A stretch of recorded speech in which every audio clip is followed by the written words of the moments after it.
శబరిమల మకర జ్యోతి దర్శనానికి మరికొన్ని గంటలే మిగిలి ఉంది. జ్యోతి దర్శనానికి అయ్యప్ప భక్తులు భారీగా తరలివచ్చారు. శబరిమల ఆలయం నుంచి మకర జ్యోతి దర్శనం సాయంత్రం సూర్యాస్తమయం అవుతుంది.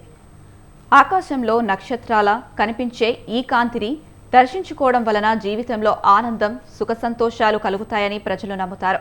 ఈ నేపథ్యంలో సంక్రాంతి సమయంలో మకర జ్యోతిని దర్శనం సాయంత్రం 6 నుంచి 7 గంటల మధ్య జరుగుతుంది.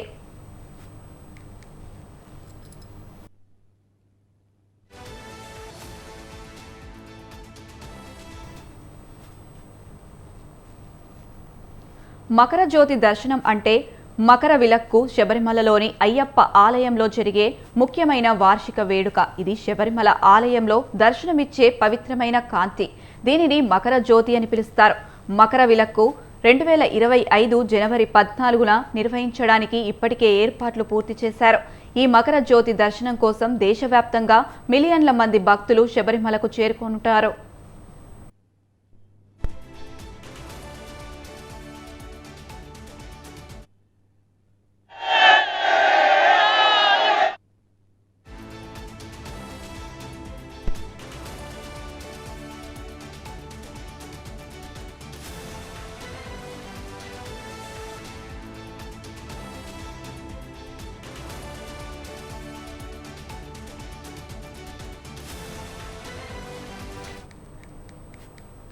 శబరిమల మకర జ్యోతి దర్శనానికి మరికొన్ని గంటలే మిగిలి ఉంది. జ్యోతి దర్శనానికి అయ్యప్ప భక్తులు భారీగా తరలివచ్చారు.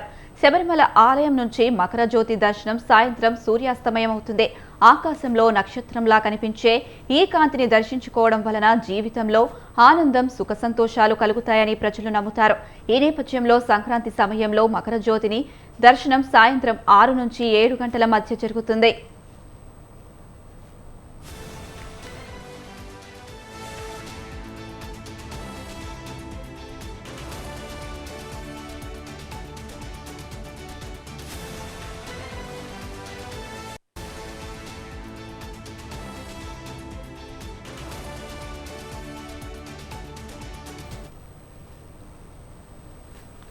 మకర జ్యోతి దర్శనం అంటే మకర విలక్కు శబరిమలలోని అయ్యప్ప ఆలయంలో జరిగే ముఖ్యమైన వార్షిక వేడుక.